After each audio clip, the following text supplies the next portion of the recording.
Hare Krishna. So మనము మంగళాచరణ చేసుకొని మొదలు పెడదామంట.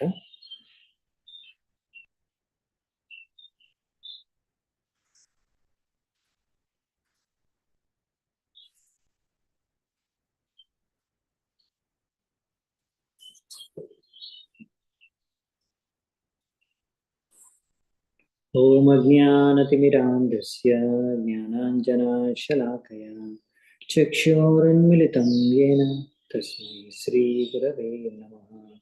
శ్రీచైతన్యమనోభీష్టం స్థాపితం యేన భూతలే స్వయం రూపః కదా మహ్యం దదాతి స్వపదాంతికం.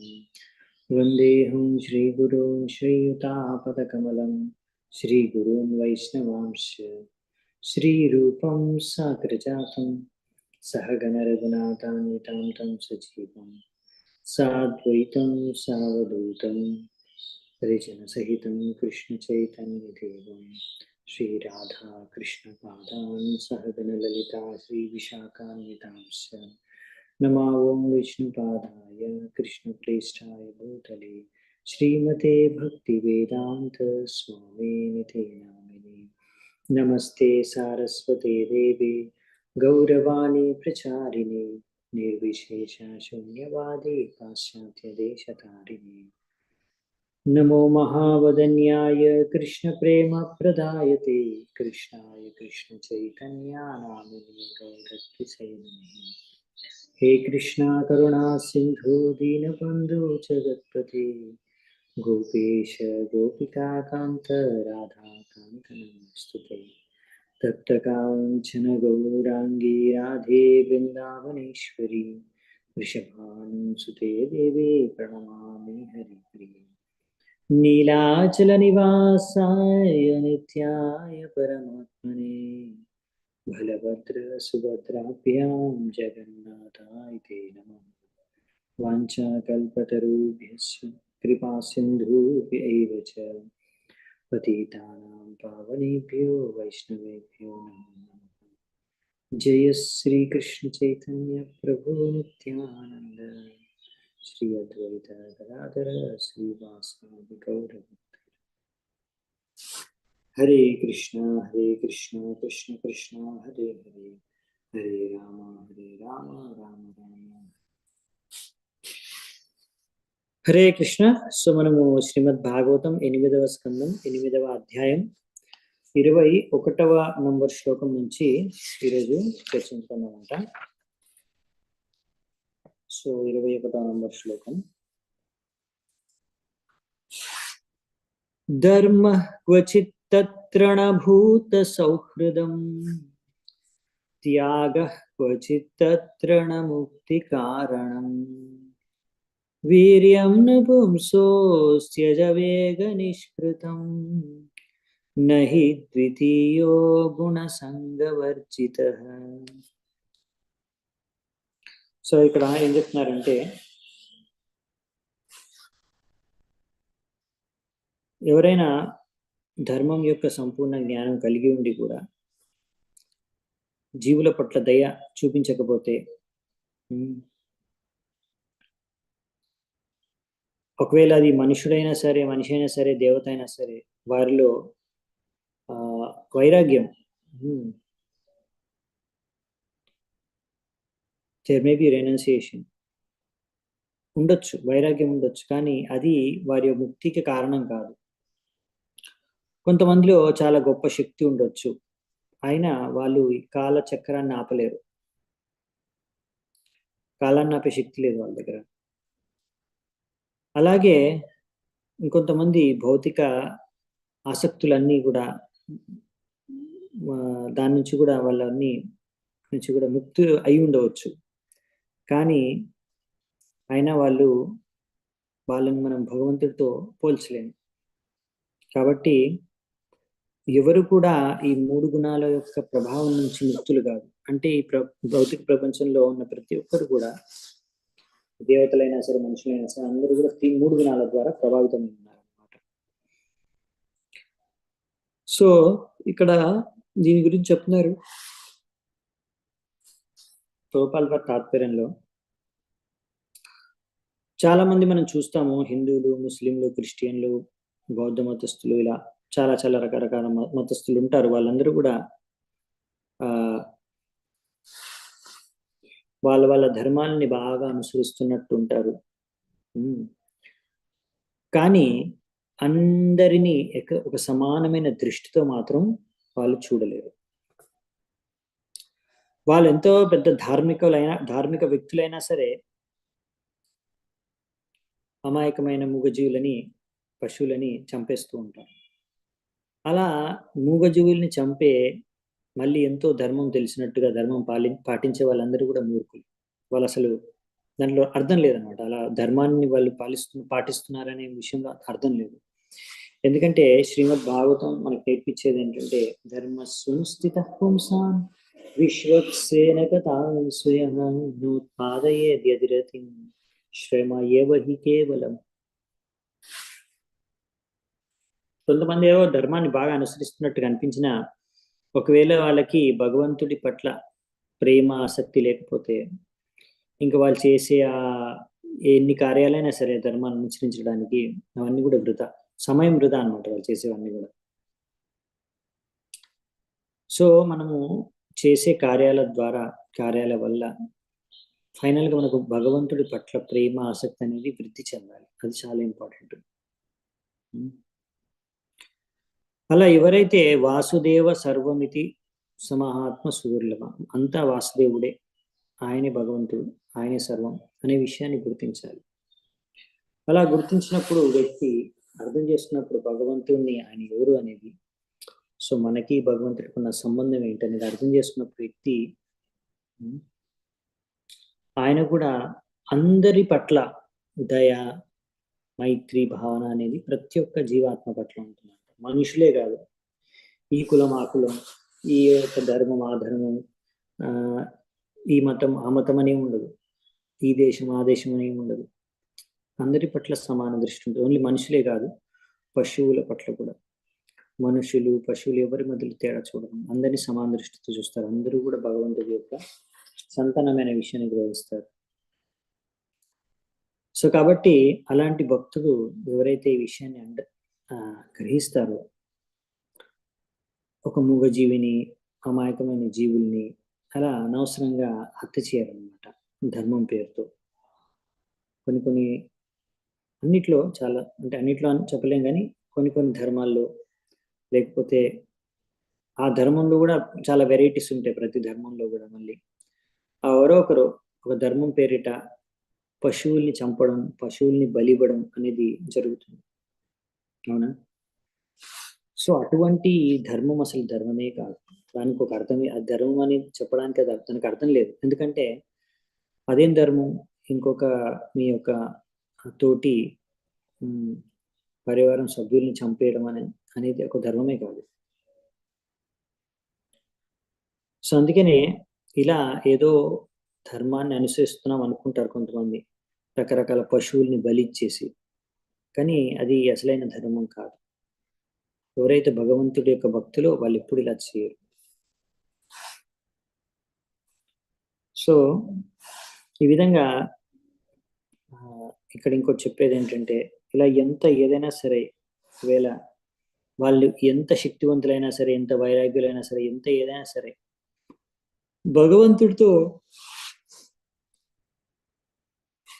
ఎప్పుడు సమానం కాలేరన్నమాట. భగవంతుడిని ఎవరైతే నమ్మరో అలాంటి వారికి వాళ్ళు భగవంతుడిని మృత్యు రూపంలో చూస్తారు. అలా హిరణ్యకశిపుడు కూడా మృత్యు రూపంలో భగవంతుడిని దర్శించుకున్నాడు అనమాట.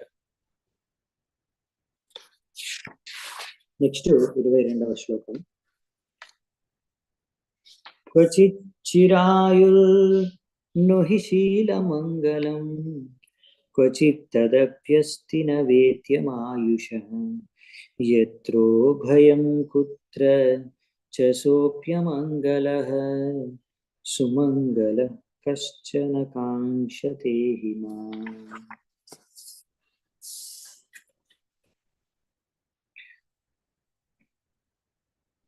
సో ఇక్కడ చెప్తున్నారు, ఇప్పుడు బేసికల్ ఏంటంటే లక్ష్మీదేవి అందరినీ చూస్తుంది, అందరిలో ఏదో ఒక లోపం ఉంది. అందరూ మూడు గుణాల ద్వారా ప్రభావితులై ఉన్నారు. అందరిలో అలా ఏవో ఒక లోపాలు చూస్తుంది అనమాట. సో అలా కొంతమందిలో చాలా పెద్ద వాళ్ళకి ఆయువు ఉండవచ్చు, కానీ వాళ్ళు మంగళదాయకమైన వ్యక్తులు కాదు, వాళ్ళు మంచి ఆచరణ లేదు. కొంతమందిలో మంచి ఆచరణ అంతా మంగళదాయకంగా ఉన్న వారి యొక్క ఆయువు అనేది శాశ్వతం కాదు. ఇప్పుడు శివుడు వంటి దేవతలు వాళ్ళకి ఎంతో శాశ్వతమైన ఆయువు ఉన్నా వాళ్ళకి కొన్ని అలవాట్లు ఉంటాయి. శ్మశానంలో తిరిగే అటువంటివి అమంగళదాయకం. అలా కొంతమంది అన్ని రకాలుగా సమ్మానం పొందడానికి అర్హులైనా కానీ వాళ్ళు భగవంతుడికి భక్తులు కాదు. సో ఇలా ఏదో ఒకటి లోపం ఉంటున్నాం చూస్తుందన్నమాట లక్ష్మీదేవి అందరిలో చూసింది. ఏవం విమృశ్యా వ్యభిచారి సద్గుణై వరం నిజైకాశ్రయతాయ గుణాశ్రయం వవ్రే వరం సర్వగుణైరపేక్షితం రమా ముకుందం నిరపేక్షమీప్సితం. సో ఇక్కడ ఏం చెప్తున్నారంటే శుకదేవ గోస్వామి ఈ విధంగా అలా బాగా అందరినీ గ్రహించిన తర్వాత, చూసిన తర్వాత, ఆలోచించిన తర్వాత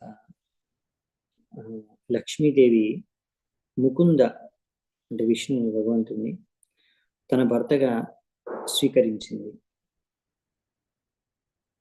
సో ఎందుకు అంటే ఆయన స్వతంత్రుడే, ఇంకా అతను స్వతంత్రుడే కాకుండా ఇంకోటి ఏంటంటే ఆమెను కావాలని కూడా అనుకోవట్లేదు. ఆయనలో అన్ని రకాల దివ్య గుణాలు, దివ్య శక్తులు అన్నీ ఉన్నాయి. కాబట్టి ఆయన్ని వరించడమే శ్రేష్టమని ఆమె లక్ష్మీదేవి ముకుంద భగవంతుణ్ణి వరించిందనమాట. సో ఈ విధంగా ఆమె చూసింది ఏంటంటే అందులో ఆయన సంపూర్ణంగా స్వతంత్రుడు, నా మీద ఆధారపడి నా మీద కోరికతో ఆయన లేడు.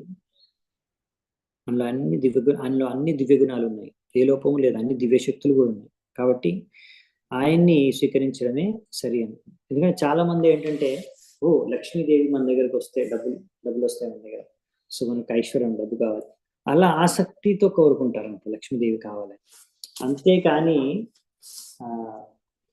ప్రేమతో కాదు. సో ఇక్కడ ఏంటంటే ముఖ్యంగా భగవంతుడు ఇక్కడ ఆమె పైన అలా ఏమీ ఆధారపడలేడు. లక్ష్మీదేవి నా దగ్గరికి వచ్చేస్తుంది, నాకు డబ్బు వస్తుంది, నాకు ఐశ్వర్యం వస్తుంది, అటువంటి కోరిక కానీ అటువంటి అవసరం కానీ అక్కడ భగవంతుడికి ముకుందుకు లేదనమాట. అలా అనమాట. సో నెక్స్ట్ వచ్చేసి 24వ శ్లోకం. తస్యాంశ దేశ ఉషతే నవకంజమాలం మాధ్యం మధువ్రతవరూత గిరోపగుష్టం తస్థౌ నిధాయ నికటే దదురస్వధామ సవ్రీడః సవికసన్ననేన యాత. సో ఆ విధంగా భగవంతుడి ముందుకు వెళ్ళి లక్ష్మీదేవి ఆయన భుజాల పైన ఆ వరమాల, పద్మపు పువ్వుల యొక్క వరమాలను తొడిగేసింది. ఆ విధంగా తర్వాత ఆమె అక్కడే నించుని ఆయన పక్కన సిగ్గుతో నవ్వుతూ కోరుకుంటుంది ఆయన వక్షస్థలంలో తనకి చోటు లభిస్తుందా. సో ఈ విధంగా స్వయంవరంలో లక్ష్మీదేవి విష్ణువుని వరించిందన్నమాట. తస్యాశ్రియస్త్రి జగతో జనకో జనన్యా వక్షో నివాసమకరోత్ పరమం విభూతే శ్రీస్వా ప్రజా సకురుణేన నిరీక్షణేన యత్ర స్థితైధ్యత సాధిపతిం స్త్రీలోకాన్. సో ఇక్కడ భగవంతుడు ఆయన ముల్లోకాలకి ప్రభు పిత. సో ఆయన యొక్క వక్షస్థలం వచ్చేసి లక్ష్మీదేవి యొక్క నివాస స్థలం. ఏ లక్ష్మీదేవి అయితే అన్ని ఐశ్వర్యాలకి కారణం. సో విధంగా లక్ష్మీదేవి ఆమె యొక్క కృప ద్వారా, ఆమె యొక్క దృష్టి ద్వారా, కృపా దృష్టి ద్వారా ముల్లోకాల్లో ఐశ్వర్యాన్ని పెంపొందించవచ్చు. ఆమె యొక్క దేవతలు ఇంకా మిగతా వాసులతో సహా. సో ముల్లోకాల్లో అన్ని దేవతలు ఇక్కడ ఉండే వ్యక్తులందరి ఐశ్వర్యాన్ని పెంచేయచ్చు అన్నమాట లక్ష్మీదేవి. ఆ విధంగా భగవంతుడి యొక్క వక్షస్థలం నుంచి దృష్టి చూస్తూ కృప చూపిస్తూ ఉంటుందంట. సో ఈ విధంగా ప్రతి ఒక్కరు కూడా కోరుకుంటూ ఉంటారు కదా, లక్ష్మీదేవి దృష్టి నా పైన పడితే బాగుండు. అలా సాధారణ మనుషులు, దేవతలందరూ కూడా కోరుకుంటారు నాకు లక్ష్మీ కృప కటాక్షం కలగాలి అని. కానీ మరి లక్ష్మీదేవి ఎవరిని చూస్తుందంట? అదే విషయం అన్నమాట. అందరూ కోరుకుంటారు లక్ష్మీదేవి నా పైన కృప చూపించగాక, నా పైన దృష్టి పెట్టుగాక, నన్ను చూడగాక. సో మరి లక్ష్మీదేవి ఎవరిని చూస్తుందంట? ఆమె ఎక్కడుంటుంది? నారాయణ వక్షస్థలం. అదే ఆమె నివాస స్థలం. సో ఆమె ఎవరిని చూస్తుందంటే, సహజంగా ఎవరైతే నారాయణుడు ముందుకెళ్ళి నారాయణుడిని పూజ చేసుకుంటాడు, ఆరాధించుకుంటున్నాడు, సేవ చేసుకుంటున్నాడు, తప్పకుండా ఆమె సహజంగానే ఆయన చూస్తుంది. అవునా కదా? అంటే మీరు నారాయణుడు ముందుకు వెళ్తున్నారంటే లక్ష్మీదేవి మిమ్మల్ని కన్ఫర్మ్ గా చూసేస్తుంది. మీరు ఓన్లీ లక్ష్మి దగ్గరికి వెళ్తున్నారంటే గ్యారంటీ లేదు. ఎందుకంటే ఎప్పుడైతే లక్ష్మీదేవి చూస్తుందో, అరే ఈ భక్తుడు ఎంత బాగా నారాయణుడికి సేవ చేసుకుంటున్నాడు, భక్తి చేసుకుంటున్నాడు, అప్పుడు అలాంటి భక్తులకి ఆమె కృప చూపించి అన్ని రకాల ఐశ్వర్యాలు కూడా ప్రసాదిస్తుందండి లక్ష్మీదేవి. బయట కర్మీలు కూడా లక్ష్మి యొక్క కృప కావాలని కోరుకుంటారు. కానీ ఇప్పుడు భక్తులు కూడా లక్ష్మి యొక్క దేవి యొక్క కృప కావాలనుకుంటారు. బయట వాళ్ళు కూడా ఎవరైతే కర్మిలో భక్తులు కాదో వాళ్ళు కూడా కోరుకుంటారు, ఇంకా వాళ్ళకి ధనం ఐశ్వర్యం కావాలి. అయితే డిఫరెన్స్ ఏంటి? ఇద్దరి దగ్గర లక్ష్మీదేవి వెళ్ళినా లక్ష్మీదేవి అలా భక్తుల దగ్గర, కర్మీల దగ్గర చంచలం అన్నమాట. ఎక్కువసేపు ఉండదు, కాసేపు ఉండి వెళ్ళిపోతుంది. అది శాశ్వతంగా అక్కడ లక్ష్మీదేవి ఉండదు.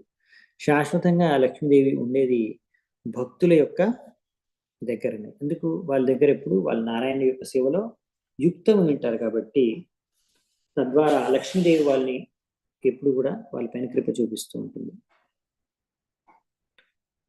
సో ఈ విధంగా ఇక్కడ ఇది చెప్పారన్నమాట విషయం. సో నెక్స్ట్ వచ్చేసి 26వ శ్లోకం. శంఖతూర్యా మృదంగానాం వాదిత్రాణాం పృతుస్వనః దేవానుగానాం శస్త్రీణాం నృత్యతాం గాయతామభూత్. సో అప్పుడు గంధర్వలోక వాసులు, చరణలోక వాసులు వాళ్ళందరూ కూడా ఈ సరైన అవకాశాన్ని చూసుకొని అన్ని రకాల సంగీత వాణిజ్యాల్ని వాయిస్తూ శంఖాల్ని భజిస్తూ శంఖాన్ని ఊదుతున్నారు. అలాగే రకరకాల వాయిద్యాలు వాయిస్తున్నారు. అందరూ నృత్యం చేస్తున్నారు, గానం చేస్తున్నారు, వాళ్ళ యొక్క అందరి భార్యలతో సహా. సో ఈ విధంగా గంధర్వులు, చారణులు అందరూ కూడా ఈ యొక్క ఉత్సవాన్ని జరుపుకుంటున్నారు. భగవంతుడికి ఇంకా లక్ష్మీదేవికి ఇప్పుడు వివాహం జరిగింది. సో ఈ విధంగా నెక్స్ట్ బ్రహ్మ రుద్రాంగిరో ముఖ్యాః సర్వే విశ్వసృజో విభుం ఈడిరే వితతైర్మంత్రై స్థల్లింగై పుష్పవర్షిణః. తర్వాత బ్రహ్మదేవుడు, శివుడు, అంగిరముని ఇంకా మిగతా వాళ్ళందరూ కూడా అలా ఎవరైతే ఈ యొక్క పరిపాలన చేస్తున్నారో ఈ యొక్క భౌతిక ప్రపంచాన్ని, ఈ బ్రహ్మాండాన్ని, వాళ్ళందరూ కూడా పూల వర్షం కురిపించారంట భగవంతుడి పైన. అలాగే భగవంతుడి యొక్క గుణమహిమాల్ని కూడా గానం చేస్తూ ఉన్నారంట. శ్రీయావలోకిత దేవా సప్రజాపతయః ప్రజాః శీలాది గుణ సంపన్నా లేభిరే నిర్వృతిం పరాం. అప్పుడు అందరూ దేవతలు ఇంకా ప్రజాపతులతో సహా ఇంకా వాళ్ళ యొక్క అనుచరులు వాళ్ళ తర్వాత వచ్చే వాళ్ళ సంతానం అందరూ కూడా లక్ష్మీదేవి యొక్క దృష్టి ద్వారా అందరికీ కృప లభించిందంట. ఈ విధంగా వెంటనే వాళ్ళందరిలో కూడా మంచి ప్రవర్తన, ఆధ్యాత్మిక లక్షణాలు కూడా వచ్చేసాయంట. ఈ విధంగా దీని కారణంగా అందరికీ మంచి జరగడం కారణంగా ఆనందం కలిగి అందరూ కూడా చాలా సంతృప్తి పడ్డారంట. నిస్సత్వాలోలుపా రాజన్ నిరుద్యోగా గతత్రపాః యదా చోపేక్షితా లక్ష్మ్యా బభూవుర్దైత్యదానవాః. హే రాజన్, ఈ విధంగా లక్ష్మీదేవి నిర్లక్ష్యం చేయన కారణంగా అసురులు, రాక్షసులు అందరూ కూడా ఎంతో కృంగిపోయి మోహితులైపోయి దుఃఖానికి లోనై వాళ్ళందరూ కూడా సిగ్గు శరం అంతా కూడా వదిలేశారు. హతాసీద్వరుణీ దేవి కన్యా కమలలోచన వసురాజగృస్తాం వై హైర్ అనుమతేనతే. దాని తర్వాత వరుణి, ఆమె ఒక దేవత, పద్మ పువ్వు లాంటి కళ్ళున్న దేవత. ఆ దేవత ఏంటంటే ఎవరైతే తాగుబోతులు ఉంటారో వాళ్ళని కంట్రోల్ చేస్తున్నారు. అలా భగవంతుడు కృష్ణుడి యొక్క అనుమతి తీసుకొని ఎప్పుడైతే వాళ్ళని ఆమెను చూశారో బలి మహారాజు ఇంకా మిగతా దేవతలందరూ కూడా ఆమెని వాళ్ళ పక్షాన తీసుకున్నారంట. సో ఈ విధంగా వరుణిని దానవులు తీసేసుకుంది. అతో బదేర్మత్యమానాత్ కాశిప్యాైర్ అమృతార్తిభిః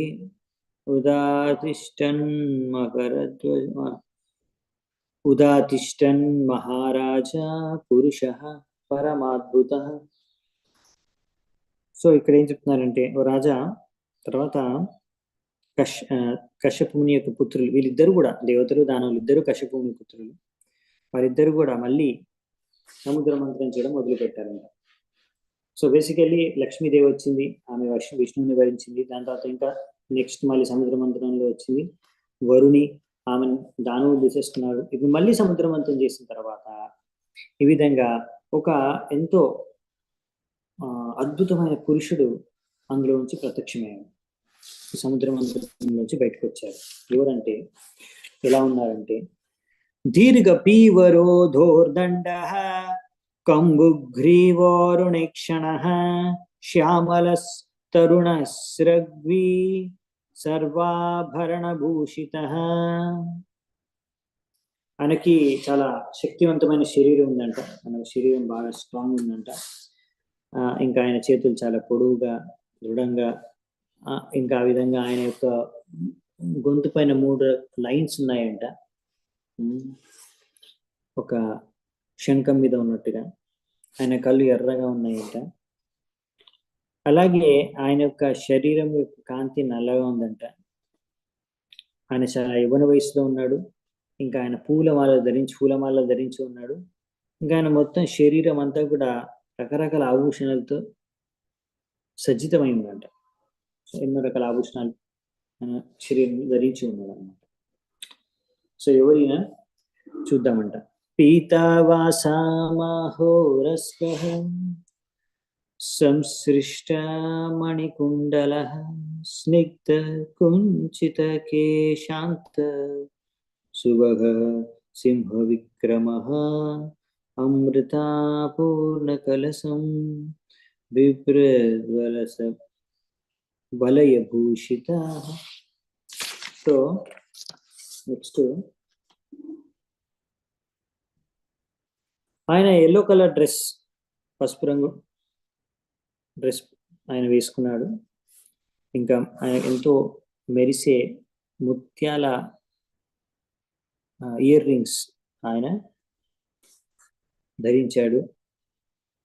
అలా ఆయన యొక్క వెంట్రుకల యొక్క అన్ని కూడా ఆయిల్లో, అంటే ఆయిల్ పెట్టుకుని ఉన్నాడు వెంట్రుకలకి. ఇంకా ఆయన యొక్క విశాలమైన ఛాతీ, ఈ విధంగా ఆయన యొక్క శరీరం ఎంతో దృఢంగా ఒక సింహంలాగా, ఇంకా ఎంతో మంచి గాజులు తొడుక్కున్నాడు. ఈ విధంగా ఆయన తన 2 చేతుల్లో ఒక పాత్రని పట్టుకొని వచ్చానంట, ఒక జగ్గుని. ఆ పాత్ర యొక్క నిండు వరకు అమృతం ఉందంట. సో ఇప్పుడు వచ్చింది ఎవరంటే అమృతం తీసుకొని వచ్చాడు ఆ వ్యక్తి. ఎవరంటే ఈ వ్యక్తి? ఆ వ్యక్తి పేరే ధన్వంతరి. నెక్స్ట్ 34వ శ్లోకంలో ఇచ్చారు. సవై భగవత సాక్షాత్ విష్ణోరంశాంశ సంభవ ధన్వంతరీరితి ఖ్యాత ఆయుర్వేద దృక్ ఈజ్యభాగ్. ఇక్కడేం చెప్తున్నారంటే ఆయన పేరే ధన్వంతరి. ఆయన భగవంతుడి యొక్క అవతారమే. ఆయనకి ఈ యొక్క ఔషధం గురించి సంపూర్ణమైన జ్ఞానం ఉంది.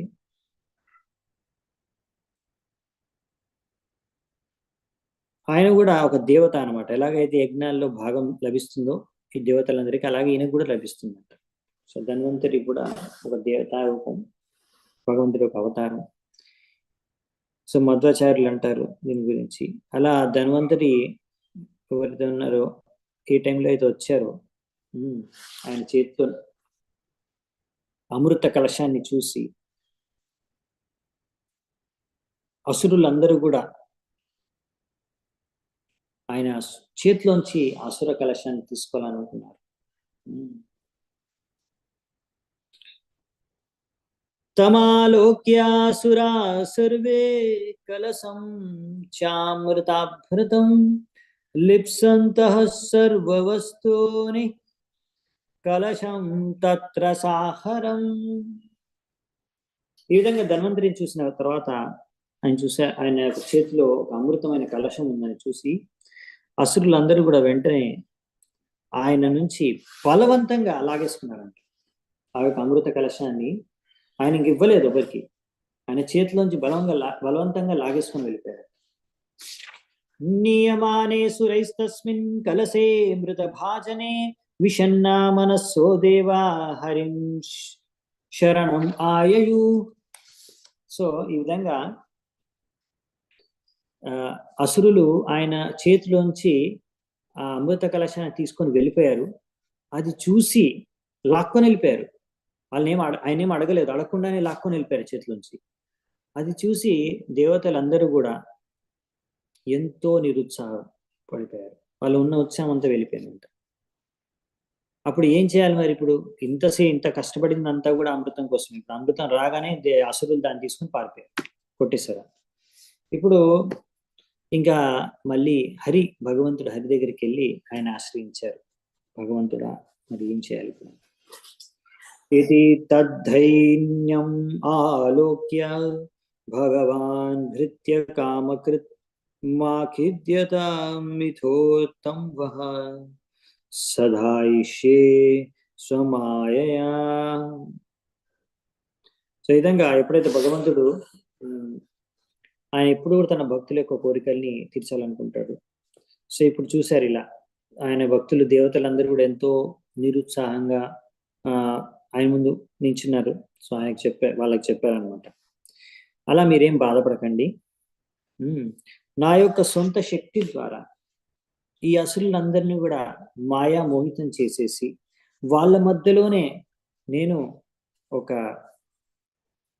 గొడవని సృష్టించి, ఈ విధంగా మీ యొక్క కోరికను ఏదైతే మీరు కోరుకుంటున్నారో అమృతం కావాలని, ఆ కోరికను నేను తీరుస్తాను. సో మీరేమి బాధపడకండి అని ఒక ఆశ్వాసన భగవంతుడు దేవతలకి ఇచ్చారు.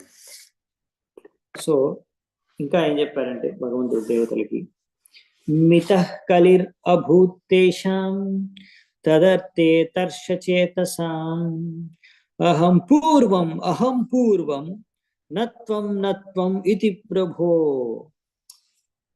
సో పరీక్షిత్ మహారాజ్కి చెప్తున్నాడు, హే రాజన్, ఆ విధంగా అసురులు లాక్కోనైతే లాక్కున్నారు ఆ పాత్రని, అమృత కలశాన్ని, కానీ వెంటనే వాళ్ళల్లోనే వాళ్ళ గొడవ స్టార్ట్ అయిపోయిందంట. అహం పూర్వం అంటే నేను ముందు తాగుతాను, నువ్వు కాదు, నత్వం నువ్వు కాదు నేను ఫస్ట్, నువ్వు కాదు నేను ఫస్ట్ అనేసి గొడవ స్టార్ట్ అయిపోయిందంట. సో బేసికల్లీ ఇది అసురుల యొక్క లక్షణం. ఇది చూసారా, ఇది చాలా ఇంపార్టెంట్ అర్థం చేసుకోవడం, అసురుల యొక్క లక్షణం. ఎందుకంటే అదేంటి మనకెందుకు, మనం అసురులం కాదు కదా, అలా కాదండి. ఇలాంటి లక్షణం ఉంటే మీరు కూడా అసురులే, అదే అర్థం చేసుకోవాలి. ఉందా మరి ఇలాంటి లక్షణం మనలో? సో అది చూసుకోవాలన్నమాట. ఇది అసురుల యొక్క లక్షణం. అసురులకి ఏంటంటే అన్నిటికన్నా ముఖ్యమైనది ఏంటి, నా స్వార్థం, నా ఇంద్రియ తృప్తి.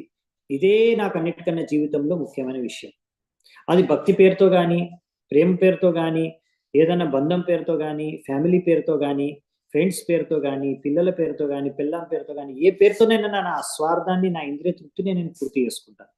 వేరే వాళ్ళకి చెప్పాను ఇది ప్రేమ, భక్తి, ఫ్యామిలీ, ఆ బాధ్యత, అది ఇది అని చెప్పేస్తారు. కానీ అసలు విషయం ఏంటి, నా స్వార్థం, నా ఇంద్రియ తృప్తి, ఇది నాకు ముఖ్యమైనది అన్నట్టు. ఇది ఒక అసురుడి యొక్క లక్షణం అన్నమాట. అదే భక్తుడి యొక్క మరి లక్షణం ఏంటంట, ఇది అసురుల యొక్క ముఖ్యమైన కన్సర్న్ అంటే వాళ్ళ బాధ ఏంటంటే ఇదే అన్నమాట. వాళ్ళ బాధ అంటే వాళ్ళకి కావాల్సింది ఇది, జీవితంలో వాళ్ళకి ఏం కావాలి, నా ఇంద్రియ తృప్తి నాకు కావాలంతే. దానికోసం భక్తి చేయాలా, భక్తి నాటకం ఆడాలా, ప్రేమ నాటకం ఆడాలా, ఫ్యామిలీ నాటకం ఆడాలా, ఏ నాటకం ఆడమంటే ఆ నాటకం ఆడేస్తాను, కానీ నాకు కావాల్సింది నా ఇంద్రియ తృప్తి. ఇది అసురుడి యొక్క లక్షణం. భక్తుడు ఏంటంటే ఆయన ముఖ్యమైన ఉద్దేశం ఏంటంటే, ఆయనకు కావాల్సింది ఏంటంటే భగవంతుడిని సంతృప్తిపరచడం. సో ఒక భక్తుడికి, ఒక అభక్తుడికి ఇదే తేడా. ఇక్కడ ప్రభుపాల్ గారు రాస్తున్నారు, ఇది చాలా ఇంపార్టెంట్ పాయింట్. ఇది చాలా మందికి అర్థం కాదు, చాలా మందికి అర్థం కాదు. నేను బయట వాళ్ళ గురించి చెప్పట్లేదు, బయట వాళ్ళకి ఎలాగో అర్థం కాదు, భక్తుల గురించి చెప్తాను. చాలా మంది భక్తులకి ఈ పాయింట్ అర్థం కాదు. అదేంటి, నేను భక్తి చేస్తున్నాను కదా, భగవంతుడి కోసం అన్ని చేస్తున్నాను అలా అంటారు. కానీ ఎప్పుడైతే వాళ్ళ స్వార్థం, వాళ్ళ ఇంద్రియ తృప్తిలో కొంచెం ప్రాబ్లం వచ్చేస్తుందో, అప్పుడు వాళ్ళ భక్తి, అసలు భక్తి అంతా బయటకు వచ్చేస్తుంది అనమాట. వాళ్ళు ఎంత మహాభక్తులో మొత్తం ప్రపంచానికి అర్థమైపోతుంది. వాళ్ళకి ఎంత భక్తి ఉందో భగవంతుడి పైన అందరికి తెలిసి వస్తుంది. సో అందుకనే ఎప్పటి వరకైతే మన స్వార్థము, మన ఇంద్రియ తృప్తి కొనసాగుతూ, అది దానికి ఏమాత్రం కష్టం కలగకుండా భక్తి, ఫ్యామిలీ ఏది జరుగుతున్నా పర్వాలేదు, కానీ అక్కడ ప్రాబ్లం వచ్చిందనుకోండి అన్ని వదిలేస్తారు, భక్తి వదిలేస్తారు, అన్ని వదిలేస్తారు, భక్తుల సంగతి వదిలేస్తారు, మందిరానికి వెళ్ళడం వదిలేస్తారు, అన్ని వదిలేస్తారు, మాలలు చేయడం కూడా వదిలేస్తారు, సేవ అయితే కూడా వదిలేస్తారు. సో అక్కడ అనమాట ప్రాబ్లం. సో అలా ఇంద్రియ తృప్తి ఎంతవరకు, ఎన్ని రోజుల వరకు మన ఇంద్రియ తృప్తి, మనకు కావాల్సింది, మన స్వార్థం అనేది ఎప్పటి వరకు బాగా పదిలంగా అన్ని బాగా జరుగుతున్నాయో అప్పటి వరకు భక్తి చేసుకుంటూ వెళ్తాం. అప్పటి వరకు మీకు అర్థం కాదు, నేను భక్తి చేస్తున్నానా, నా స్వార్థం, నా ఇంద్రియ తృప్తి కోసం నేను ఇలా భక్తి అనే నాటకం ఆడుతున్నాను, ఆ విషయము మనకే తెలియదు అన్నమాట. అది ఎవరికి తెలియదు. సమయం వచ్చినప్పుడు టైం రివీల్స్ అన్నమాట. సో కొన్ని సమయాల్లో అది బయటపడుతుంది. సో ఇక్కడ ఈ భౌతిక ప్రపంచంలో అయితే అభక్తులైతే ఎలాగో కొట్టుకుంటారు, వాళ్ళ ఇంద్రియ తృప్తి కోసం గొడవ పడుతూ ఉంటారు, యుద్ధాలు జరుగుతూ ఉంటాయి. ఎందుకంటే ప్రతి ఒక్కరికి వాళ్ళ స్వార్థం, వాళ్ళ ఇంద్రియ తృప్తి ముఖ్యం.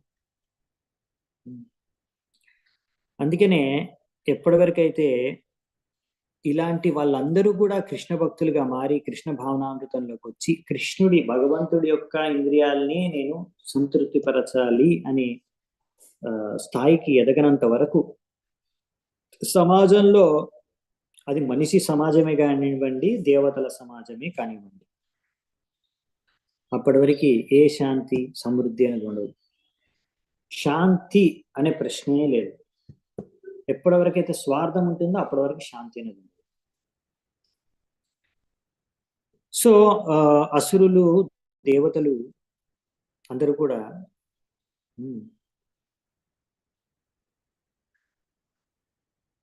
అందరిలో ఈ ప్రాబ్లం రావచ్చు. అర్థమవుతుందా? మనుషుల్లో కూడా రావచ్చు, దేవతల్లో కూడా రావచ్చు. సో దేవతలు, భక్తులు ఎవరైతే ఉన్నారో ఎప్పటి వరకైతే సంపూర్ణంగా భగవంతుడికి శరణాగతి ఎవరో అప్పటి వరకు సమస్య ఉంటుంది. సో అందుకనే ఎవరైతే భక్తులు భగవంతుడికి సంపూర్ణంగా శరణాగతం అవుతారో, అలా అవుతారు భగవంతుడికి, అసలైన భక్తులు, దేవతలు భగవంతుడికి శరణాగతం అవుతారు.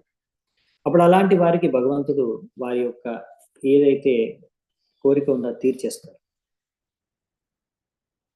ఎందుకంటే ఎలాగైతే భక్తులు భగవంతుడిని సంతృప్తిపరచడానికి ప్రయత్నిస్తున్నారో, భగవంతుడు కూడా అలాంటి భక్తుల్ని సంతృప్తిపరచడానికి ప్రయత్నిస్తారు, వాళ్ళ కోరికలు తీర్చేస్తారు. సో ఇక్కడ ఇప్పుడు దేవతలు సంపూర్ణంగా భగవంతుడిని ఫాలో అవుతున్నారు, అవునా కాదు? భగవంతుడు ఎలా చెప్పాడో అలా ఫాలో అవుతున్నారు. ఆయన చెప్పాడు, మీరు గొడవ పడకూడదు అని. చూడండి, ఇంత పరిశ్రమ చేసి, ఇంత శ్రమించిన తర్వాత ఫైనల్ గా ఒక అమృతం వచ్చింది. దేనికోసం అయితే ఇంత పరిశ్రమ చేశారో అది వాళ్ళు లాక్కొని వెళ్ళిపోయారు అసురులు. అయినా కానీ దేవతలు ఏమాత్రం గొడవ పడకుండా భగవంతుడి దగ్గరికి వెళ్ళి, మీరు చెప్పినట్టే చేశాను, మరి చూడండి అన్నట్టుగా వాళ్ళు జస్ట్ బాధతో అలా కృంగిపోయి నించున్నారండి భగవంతుడు. భగవంతుడు ముందు కూడా ఆశ్వాసం ఇచ్చాడు, ఇప్పుడు కూడా ఇస్తున్నాడు. మీరేం కంగారు పడకండి, మీకు అమృతం కావాలి కదా, దొరికిపోతుంది. సో ఇదనమాట దేవతల్లో ఇప్పుడు ఉన్న ఒక గొప్ప గుణం. సో అలాంటి దేవతలు అలా ఎప్పుడైతే శరణాగతం అవుతారో భగవంతుడు కూడా వాళ్ళ యొక్క కోరిక తీరుస్తారు అనమాట. కానీ అసురులు అలా కాదు. వాళ్ళకి ఎప్పుడు ఛాన్స్ దొరికితే అప్పుడు మన ఇంద్రియాలు ఎలా ఊహించాలని, వాళ్ళల్లో కూడా ఏమి యూనిటీ ఉండదు. వాళ్ళు ఇంతసేపు యునైటెడ్ గా అందరు కలిసి కట్టుగా ఇక దేవతలతో కూడా బంధం ఏర్పరచుకొని కలిసి ఒక పక్షాన్ని అందరూ ఒక యూనిట్ గా ఉండి అసురులందరూ కలిసి కష్టపడ్డా కానీ అమృతం వచ్చిన తర్వాత మాత్రం నేను భోగిస్తాను, ముందు నేను భోగిస్తాను, అక్కడ మళ్ళీ గొడవ స్టార్ట్ అయిపోయింది. సో అదే అన్నమాట మెయిన్ డిఫరెన్స్. అందుకనే ఇక్కడ మనకి చెప్తున్నారు పాయింట్, ఇంపార్టెంట్ పాయింట్ ప్రభుపాల్ గారు. కృష్ణ భావనామృతం ఈ ఆందోళనలో ఉన్న వాళ్ళు, ఇస్కాన్లో వాళ్ళందరూ కూడా ఈ విషయం గురించి చాలా అలర్ట్గా ఉండాలి, సతర్కంగా ఉండాలి, సావధానంగా ఉండాలి. అందుకనే ఈ పాయింట్ మీద మనం సరిగ్గా ఉంటే అప్పుడు మన ఈ యొక్క ప్రచారం అనేది విజయవంతం అవుతుందంట. అంటే మనం ఎవరి కోసం చేస్తున్నాం? నా స్వార్థం కోసం ప్రచారం చేస్తున్నాము, నా స్వార్థం కోసం సేవ చేస్తున్నాను. మీరు ఎందుకు ఈ సేవ చేస్తున్నారండి, ఈ భక్తి చేస్తున్నారండి? నాకు చాలా బాగా అనిపిస్తుంది, అందుకే చేస్తున్నాను. నాకు ఇందులో అంటే నా ఇంద్రియాలకు బాగా అనిపిస్తుంది, అందుకే నేను చేస్తున్నాను. అది అర్థం అవ్వడానికి ఒక్కొక్కసారి టైం పడుతుంది మనకి. అసలు మనం ఇది మనకి ఇంద్రియాలకి బాగా అనిపిస్తుంది, అందుకే నేను ఈ భక్తి చేస్తున్నాను, లేకపోతే భగవంతుడి సంతృప్తి కోసం చేస్తున్నాను. ఈ విషయం అనేది మనకు చాలా తర్వాత ప్రాబ్లం వచ్చినప్పుడు అర్థమవుతుంది. అన్ని సక్రమంగా సవ్యంగా జరిగేంత వరకు జీవితంలో పెద్దగా అర్థం కాదు. ఎప్పుడైతే సమస్యలు వస్తాయో అప్పుడు, అందుకనే ఇప్పుడు ఈ జ్ఞానం అనేది ఎప్పుడైతే మనం ఇప్పుడు చదువుకుంటాం కదా శ్రీమద్ భాగవతం, ఈ నాలెడ్జ్ అనేది మనకి ఇప్పుడు సరిగ్గా వింటే అప్పుడు పనికొస్తుంది అన్నమాట. అలాంటి సమయాల్లో ఈ జ్ఞానం మనకు బ్యాక్గ్రౌండ్లో ఉంటే అప్పుడు మనం సరిగ్గా విశ్లేషించుకోవాలి. ఒకవేళ మనకు అలా అర్థం చేసుకున్నాం మనము, నేను సరిగ్గా ఆలోచించట్లేదు, కరెక్ట్గా ఆలోచించట్లేదు, ఇలా అనుకోకూడదు, ఇలా ఆలోచించకూడదు, తప్పు అనే విషయాన్ని మనంలో మనమే గుర్తించుకోవాలి. అలా మనలో మనమే మన తప్పుని గుర్తించుకోగలగడానికి ఇప్పుడు ఈరోజు చదివే శ్రీమద్ భాగవతం మనకు అలాంటి సమయాల్లో, అలాంటి అవసరమైన సమయాల్లో చాలా పనికొస్తుంది అన్నమాట. అదే ప్రతిరోజు సాధన సరిగ్గా చేసే లాభం అన్నమాట. ఎవ్రీడే మనం ఎందుకు సాధన చేయాలంటే, మనలో ఎన్నో అనర్థాలు ఉన్నాయి, మనకే తెలీదు. అది భక్తి చేసుకుంటున్నప్పుడు, సేవ చేసుకుంటున్నప్పుడు కొన్ని కొన్ని పరిస్థితుల్లో మన అనర్థాలు మనకి కనిపిస్తాయి. ఒకవేళ సరిగ్గా సాధన చేసుకుంటే. అలా సరైన అనర్థాలు కనిపించినప్పుడు దాన్ని మనము ఎలా హ్యాండిల్ చేయాలి? దాన్ని ఎలా మనము తీసుకోవాలి? తర్వాత దాని ద్వారా మనని మనము ఎలా మలుచుకోవాలి? మంచి భక్తులుగా తయారవ్వాలంటే ఏం చేయాలి? సరైన చేతన అలాంటి సమయాల్లో ఎలా మనం మెయింటైన్ చేయాలి? అనే విషయాల్లో మనకు ఈరోజు చేసుకునే సాధన అనేది హెల్ప్ అవుతుందన్నమాట. ఎప్పుడైతే మనకు అలాంటి ప్రాబ్లమ్స్ మెంటల్‌గా, శారీరకంగా, సేవలో గానీ, జీవితంలో గానీ, ఫ్యామిలీలో గానీ, భక్తుల సాంగత్యంలో గానీ, ఎప్పుడు ఎలాంటి సందర్భంలో గానీ, భగవంతుడు సేవ చేసుకునే సమయంలో గానీ కలిగినప్పుడు మనకి సరైన చేతన, సరిగ్గా ఆ విషయాల్ని సరైన దృష్టితో అర్థం చేసుకునే శక్తి మనకు ఈ తాత్పర్యాలు ఇప్పుడు ఏవైతే మనం చర్చించుకుంటున్నామో, ఇవే మనకు ఉపయోగపడతాయన్నమాట. ఇవే మనల్ని రక్షించేవి. అఫ్‌కోర్స్ మనకు అర్థం కాకపోతే, గుర్తుకు రాకపోతే, అర్థం చేసుకోలేకపోతే డెఫినిట్‌గా మనము వేరే మంచి శుద్ధ భక్తులని, ఇంకా మన సీనియర్ డివోటీస్‌ని ఎవరిమైతే మనకు బాగా నమ్మకం ఉందో వాళ్ళనెళ్లి అడగొచ్చు. వాళ్ళు మనకు చెప్పగలరు. ఎవరికైతే మన గురించి బాగా తెలుసో మన అథారిటీస్‌కి బాగా చెప్పొచ్చు. మన శిక్షా గురువుకి, దీక్షా గురువుకి చెప్పొచ్చు. సో, వాళ్ళు మనకి సరైన మార్గదర్శనం, సరైన దృష్టికోణం అందిస్తారు.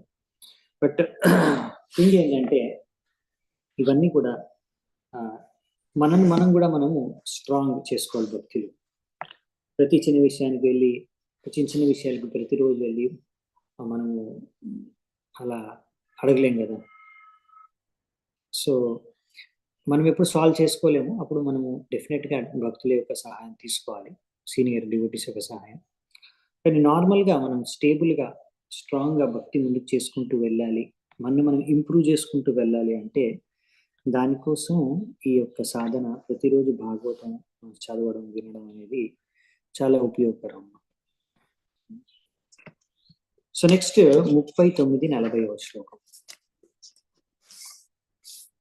దేవా స్వాం భాగమర్హంతి ఏ తుల్యాయాస హేతవోః సత్రయాగా ఇవైతస్మిన్ ఏష ధర్మః సనాతనః ఇతి స్వాన్ ప్రత్యషేధన్ వై దైతేయా జాతమత్సరాః దుర్బలాన్ ప్రబలాన్ రాజన్ గృహీత కలసాన్ముహు.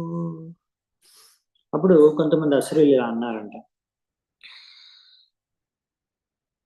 అంటే ఇప్పుడు అసురుల దగ్గరకు వచ్చేసింది అమృతం. అసురుల దగ్గరే ఉంది. ఇప్పుడు అసురుల మధ్యలో ఎందుకు గొడవ జరుగుతుంది, ఎలా జరుగుతుంది అనే విషయం ఇక్కడ చెప్తున్నారు.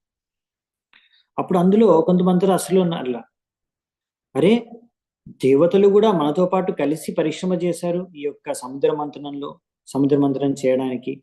కాబట్టి ప్రతి ఒక్కరికి ఈ సముద్ర మంథనం ద్వారా ఈ వచ్చిన అమృతం పైన హక్కు ఉంది కదా, అందరికీ కూడా భాగస్వాములే కదా, అదే కదా అసలైన ధర్మము. అలాంటప్పుడు దేవతలకు కూడా వారి యొక్క భాగము దొరకాలి కదా అని అన్నారంట. ఎవరన్నారు? అసురుల్లో కొంతమంది. కొంతమంది అసురులు? ఇది చాలా ఇంపార్టెంట్ అన్నమాట. సో పరీక్షిత్ మహారాజ్ చెప్తున్నారు, ఈ విధంగా ఎవరైతే అసురుల్లో కూడా కొంతమంది చాలా శక్తివంతులు ఉన్నారు, కొంతమంది కొంచెం వీక్ ఉన్నారు, అంతే కదా, అందరూ ఈక్వల్ గా ఉండదు కదా స్ట్రెంగ్త్. సో ఎవరైతే కొంచెం వీక్ ఉన్నారో, స్ట్రెంగ్త్ ఎవరైతే వీక్ ఉందో అసురుల్ది, వాళ్ళు ఏం చేశారంటే, అరే వీళ్ళతో మనం ఎలాగో గొడవ పడలేము, కాబట్టి ఏం చేద్దాము, మనం ఏం చేద్దామంటే వీళ్ళు ఇప్పుడు తాగేస్తారు మనకి ఇవ్వకుండానే, సో అందుకనే మనము ఇలా, ఇది సరికాదు, ఇలా మీరు లాక్కొని తాగేస్తున్నారు కదా, మనం అందరము తాగేస్తున్నాం కదా, ఇలా సరికాదు, దేవతలకు కూడా వాళ్ళకు కూడా సమానమైన హక్కు ఉంది, అవునా, ఎందుకంటే ఇద్దరం కలిసి పరిశ్రమ చేశాం గనక. ఈ విధంగా కొంతమంది అసురులు ఎవరైతే కొంచెం దుర్బలంగా ఉంటారో, వీకర్ ఉంటారో, వాళ్ళు ఇలా దేవతల పక్షాన ఇలా మాట్లాడారంట. తద్వారా ఎలాగైనా వీళ్ళు ఇప్పుడు వెంటనే తాగడం నుంచి ఆపాలి, అంతే కదా. సో ఈ విధంగా ముందు వాళ్ళకు కూడా పంచాలి, మీరు తాగేయడం సరికాదు అని వాళ్ళ ఫేవర్లో మాట్లాడుతున్నారు. అలా మాట్లాడగానే గొడవలు మొదలైపోయాయి, ఎందుకంటే అందరు దాంతో ఏకగ్రీవం కాలేదు. సో ఆ విధంగా వాళ్ళల్లో గొడవలు అనేది మొదలైపోయాయంట.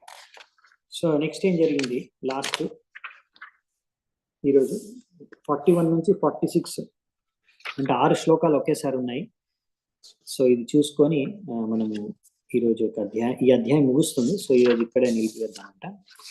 సో నెక్స్ట్ ఏం జరిగిందో చూద్దాం. ఇక్కడ ఏతస్మిన్నంతరే విష్ణు సర్వోపాయ విధీశ్వరః యోషిద్రూపం అనిర్దేశ్యం దదార పరమాద్భుతం ప్రేక్షణీయోత్పలశ్యామం సర్వావయవ సుందరం సమానకర్ణాభరణం సుఖపోలన్నాసనం నవయౌవన నిర్వృత్త స్తనభార కృశోధరం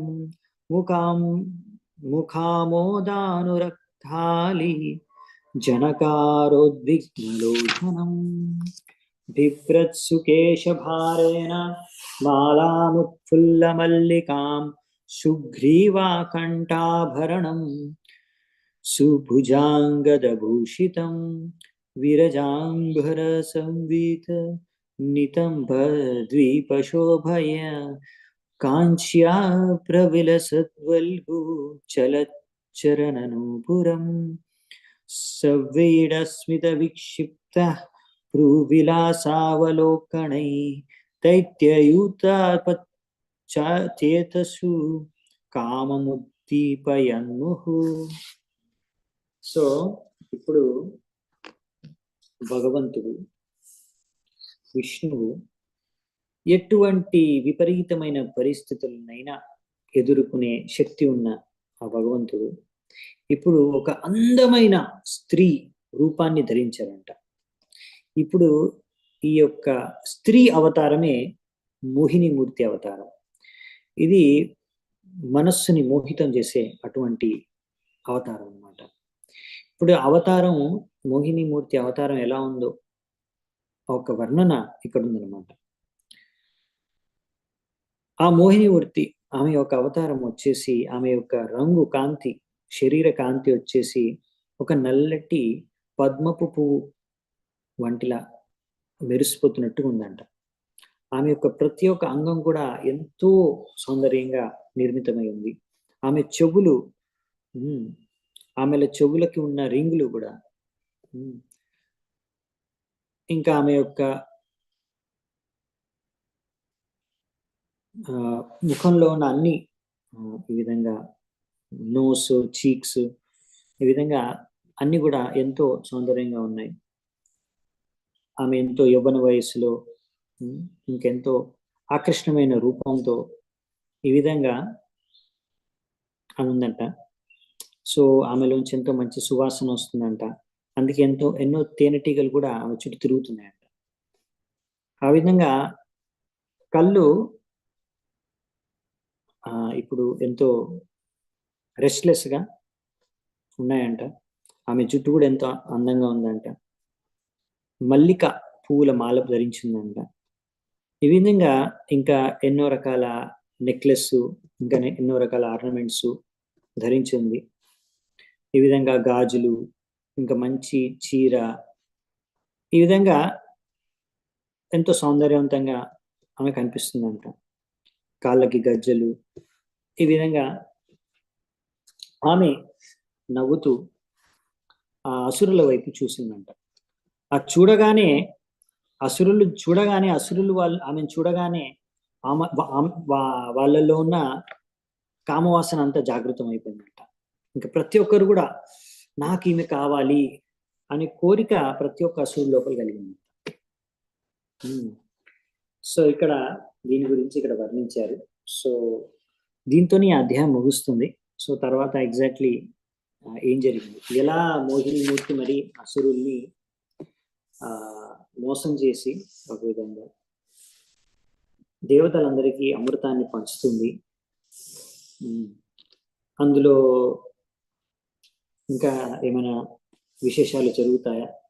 అవన్నీ విషయాలు కూడా డీటెయిల్స్ ఎలా జరిగిందనేది, ఎలా మోసం చేసింది అనేది, మూర్తి యొక్క అవతారం గురించి ఇంకా విషయాలు మనం నెక్స్ట్ అధ్యాయంలో రేపు చర్చించుకుందామంట.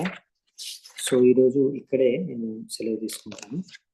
సో చాలా చాలా ధన్యవాదాలు మీ అందరికీ, ఎంతో ఓపిక విన్నందుకు. Thank you so much. శిల ప్రభుపాదికి